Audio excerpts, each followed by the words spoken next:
নাসিরুদ্দিন তার পুরনো বন্ধু জামাল সাহেবের দেখা পেয়ে ভারী খুশি। বললে, বন্ধু চলো পাড়া বেরিয়ে আসি। লোকজনের সঙ্গে দেখা করতে গেলে আমার এই মামুলি পোশাক চলবে না, বললে জামাল সাহেব।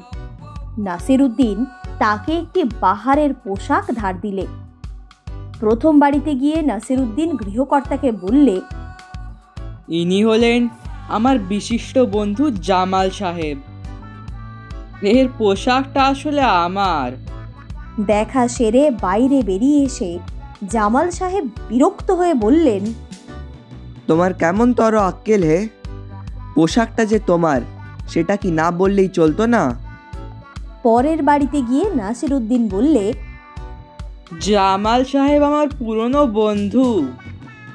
ইনি যে পোশাকটা পরেছেন সেটা কিন্তু ওর নিজেরই। জামাল সাহেব আবার খাপ্পা। বাইরে বেরিয়ে এসে বললেন, মিথ্যে কথাটা কে বলতে বলেছিল তোমায়?